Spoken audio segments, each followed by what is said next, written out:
pala, Mami. Ano yun? Para lang po tayong magkapatid. Ha? Yung age gap namin, ang unti lang. Para lang daw kami magkapatid.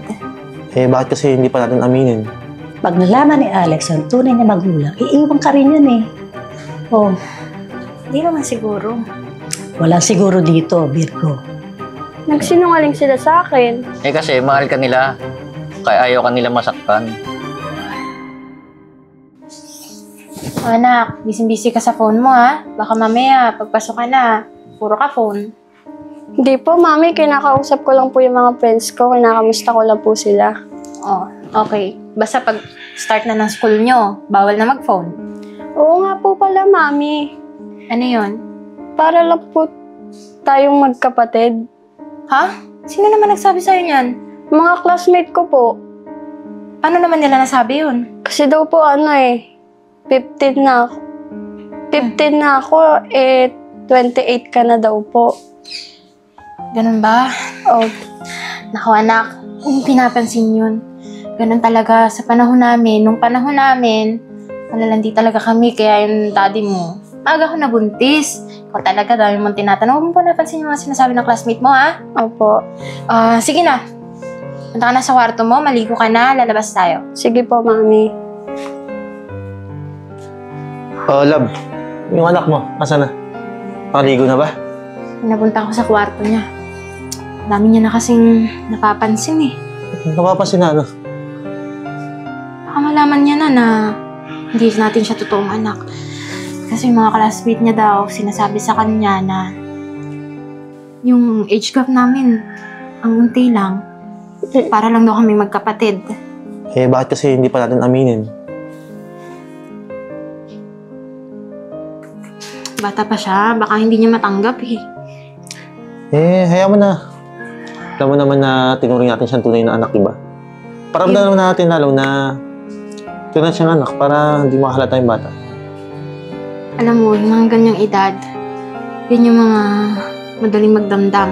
Paano kung hindi niya matanggap? Sige, pag-usapan na lang natin.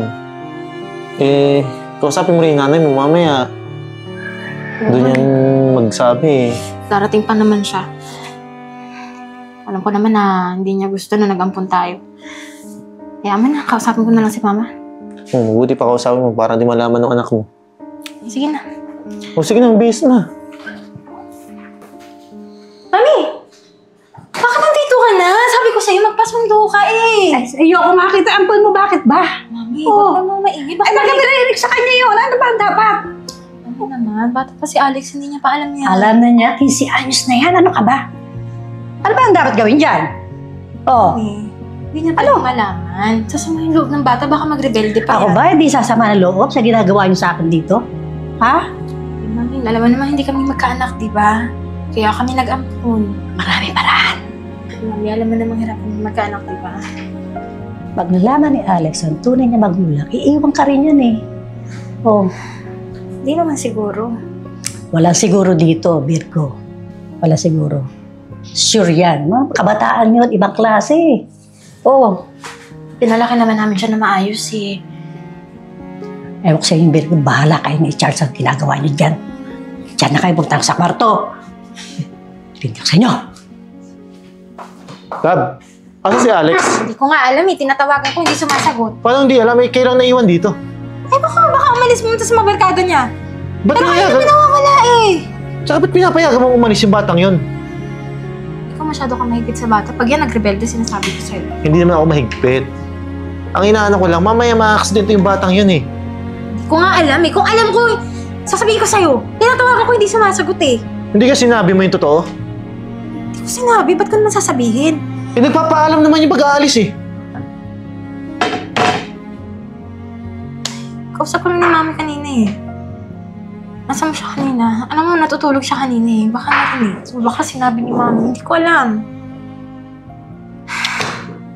Tatawagan ko yung mga classmate niya. Tatanong ko baka nasa kanila. Sige na. Ba't may dala kang bag? Saan ka pupunta? Pwede ba dito na lang ako tumira? Bakit? Kasi din ko naman sila tunay na magulang. Ha? Seryoso ka? Oo.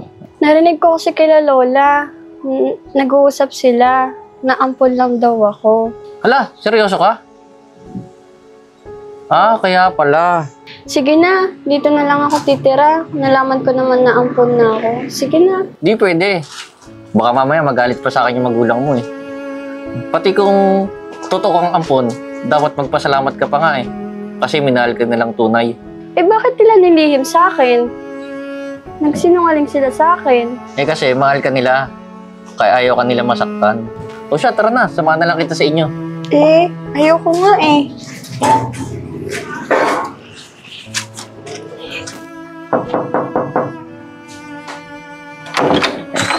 Oh, Alex. Kanina ka ba namin hanap ng mami mo ah? At ikaw, saan mo dinala yung anak ko?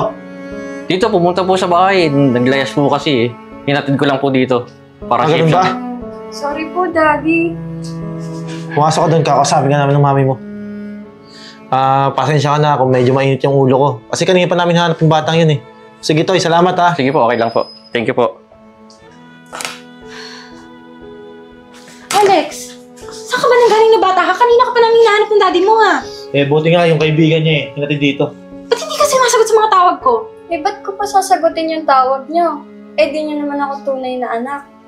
Alex, huwag kang ganyan magsalita sa mami mo ah. Alex, Bakit? Pinaramdaman namin sa'yo na hindi ka namin tunay na anak. saan mo nalaman yan? Narinig ko. Alex, hindi porket may narinig ka. Gagawa ka na ng hindi maganda. Bakit hindi mo ako kinausap? Kailangan ba maglalayas ka? Tinuruan ba namin ikaw ng ganyan? Pinalaki ka ba namin ng ganyan? Oo, totoo. Ampun ka namin. Pero kahit kailan hindi namin pinaramdam na ibang tao ka.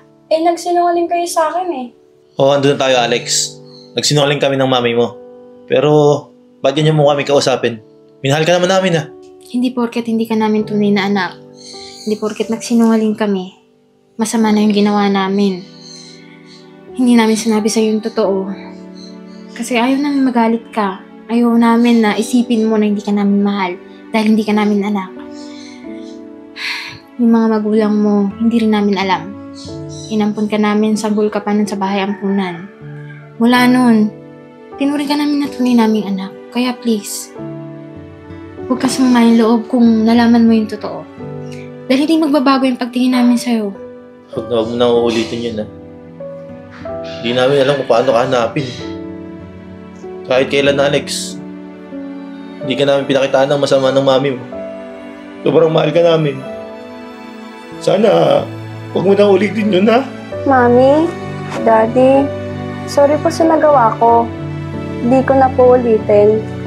Salamat kasi tinanggap niyo ako kahit di ako tunay na anak. Salamat din sa pagmamahal niyo sa akin.